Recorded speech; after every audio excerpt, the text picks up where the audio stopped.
आज चैन महीने का छठा अध्याय सुनेंगे, परंतु उससे पहले जानते हैं आज का पंचांग। नमस्कार दोस्तों, आप सभी का स्वागत है। आज हम लेकर आए हैं 9 मार्च 2026 सोमवार का संपूर्ण और साफ सुथरा पंचांग। सबसे पहले बात करते हैं सूर्योदय और सूर्यास्त की। 9 मार्च को सूर्योदय सुबह 6:22 पर होगा और सूर्यास्त शाम 6:11 पर होगा। अब बात करते हैं तिथि की। इस दिन फाल्गुन मास के कृष्ण पक्ष की षष्ठी तिथि रहेगी, जो शाम 4:09 तक रहेगी। इसके बाद सप्तमी तिथि प्रारंभ हो जाएगी। अब नक्षत्र की जानकारी। इस दिन विशाखा नक्षत्र सुबह 10:22 तक रहेगा। इसके बाद अनुराधा नक्षत्र शुरू हो जाएगा। अब योग की बात करें तो इस दिन व्याघात योग रहेगा। अब करण की बात करें, सुबह तक गर्करण रहेगा, उसके बाद वनिजकरण रहेगा और शाम को तिथि परिवर्तन के बाद विशिष्टकरण प्रारंभ होगा। अब बात करते हैं अशुभ समय की, जिसमें शुभ कार्य करने से बचना चाहिए। राहु काल सुबह 7:51 से 9:19 तक रहेगा। यमगंड काल सुबह 10:48 से दोपहर 12:16 तक रहेगा। गुलिक काल दोपहर 1:45 से 3:14 तक रहेगा। अब बात करते हैं शुभ मुहूर्त की। ब्रह्म मुहूर्त सुबह 4:46 से 5:34 तक रहेगा। अभिजीत मुहूर्त दोपहर 11:52 से 12:40 तक रहेगा। गोधूली मुहूर्त शाम 5:47 से 6:35 तक रहेगा। दोस्तों, यह था 9 मार्च 2026 सोमवार का संपूर्ण पंचांग। अगर आप रोजाना का पंचांग अच्छा लगता है तो वीडियो को लाइक करें, चैनल को सब्सक्राइब करें और अपने दोस्तों के साथ जरूर शेयर करें। आज हम आपको चैत्र मास के छठे अध्याय के पावन कथा सुनाने जा रहे हैं। इस कथा को श्रद्धा से सुनने से भगवान विष्णु और माता लक्ष्मी की विशेष कृपा प्राप्त होती है और जीवन के दुख दर्द दूर होते हैं। प्राचीन समय की बात है, एक नगर में एक साहूकार रहता था। उसके पास धन दौलत की कोई कमी नहीं थी, लेकिन वह बहुत कंजूस स्वभाव का था। वह न तो दान करता था और न ही भगवान की भक्ति में उसका मन लगता था। एक दिन उस नगर में एक संत आए। संत लोगों को चैत्र मास का महत्व और भगवान की शक्ति का फल समझा रहे थे। सभी लोग श्रद्धा से कथा सुन रहे थे, लेकिन वह साहूकार इन बातों पर ध्यान नहीं देता था। संत ने साहूकार को समझाया कि मनुष्य को अपने जीवन में भगवान का स्मरण करना चाहिए, दान पुण्य करना चाहिए और चैत्र मास में कथा सुननी चाहिए। इससे जीवन के पाप नष्ट होते हैं और भगवान की कृपा मिलती है। संत की बात सुनकर साहूकार के मन में परिवर्तन आया। उसने निश्चय किया कि अब वह भगवान की भक्ति करेगा और दान पुण्य भी करेगा। चैत्र मास आने पर उसने नियम पूर्वक व्रत किया, भगवान विष्णु की पूजा की और कथा भी सुनी। धीरे धीरे उसके जीवन में सुख शांति आने लगी। उसके घर में समृद्धि बढ़ी और उसका मन भी प्रसन्न रहने लगा। अब वह गरीबों की मदद करने लगा और भगवान का नाम लेने लगा।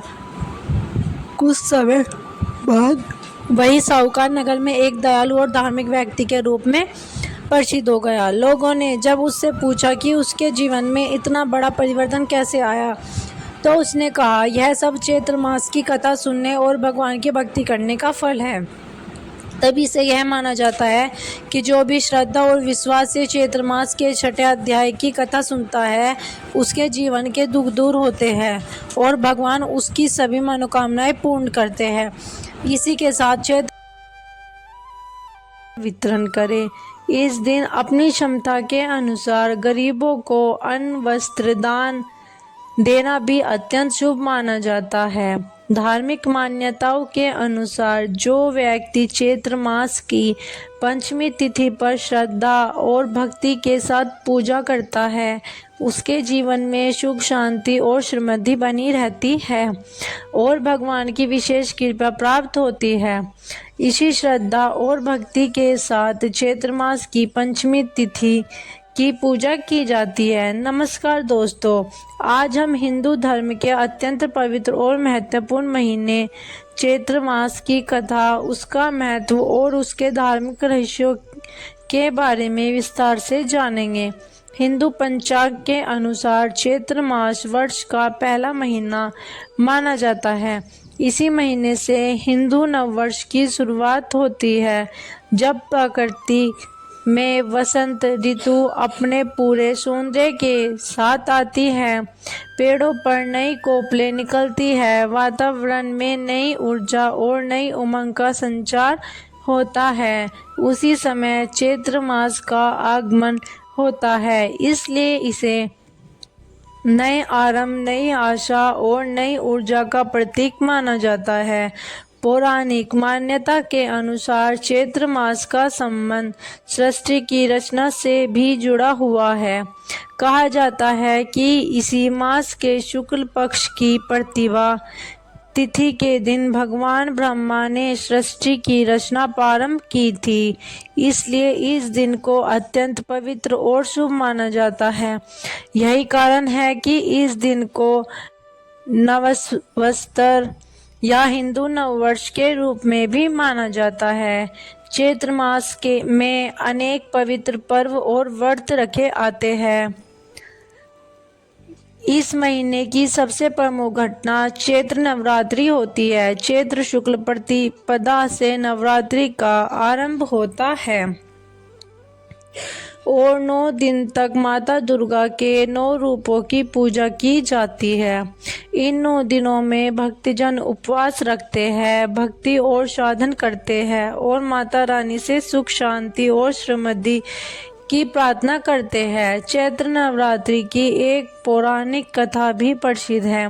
कहा जाता है कि जब पृथ्वी पर अधर्म और अत्याचार बढ़ गया था, तब देवता ने माता आदिशक्ति से प्रार्थना की। तब माता दुर्गा ने महिषासुर नामक अत्याचारी राक्षस का वध किया और संसार को उसके अत्याचार से मुक्त कराया। इसलिए नवरात्रि के 9 दिनों को शक्ति और विजय का प्रतीक माना जाता है। चैत्र मास में भगवान श्री राम का जन्मोत्सव भी मनाया जाता है, जिसे नवमी कहा जाता है। यह पर्व चैत्र शुक्ल नवमी को आता है। मान्यता है कि इसी दिन अयोध्या में भगवान श्री राम का जन्म हुआ था। श्री राम मर्यादा, सत्य, धर्म और आदर्श जीवन के प्रतीक माने जाते हैं, इसलिए राम नवमी का पर्व भक्तों के लिए अत्यंत महत्वपूर्ण होता है। चैत्र मास का एक और महत्व यह भी है कि इस समय प्रकृति में संतुलन और शुद्धता का वातावरण रहता है। इस महीने में पूजा पाठ, व्रत, दान और सत्कर्म करने से विशेष पुण्य प्राप्त होता है। कई लोग इस महीने में तीर्थ स्नान, जप और तप भी करते हैं। पुराणों में कहा गया है कि जो व्यक्ति चैत्र मास में श्रद्धा और भक्ति के साथ भगवान का स्मरण करता है, व्रत रखता है और दान पुण्य करता है, उसके जीवन के पाप नष्ट हो जाते हैं और उसे सुख, शांति तथा समृद्धि की प्राप्ति होती है। चैत्र मास हमें यह संदेश देता है कि जैसे प्रकृति हर वर्ष नई शुरुआत करती है, वैसे ही हमें भी अपने जीवन में नई ऊर्जा, सकारात्मक सोच और अच्छे कर्मों के साथ आगे बढ़ना चाहिए। यह महीना हमें आत्मशुद्धि, भक्ति और धर्म के मार्ग पर चलने की प्रेरणा देता है। इसलिए हिंदू धर्म में चैत्र मास को अत्यंत पवित्र, शुभ और मंगलकारी महीना माना गया है। सच तो यह है दोस्तों, सच्चे मन से, श्रद्धा भाव से किया गया कार्य हमेशा फलदायी होता है। अगर आपको हमारी वीडियो और जानकारी अच्छी लगी हो तो वीडियो को लाइक, चैनल को सब्सक्राइब जरूर करें। कमेंट में लिखें जय श्री राम।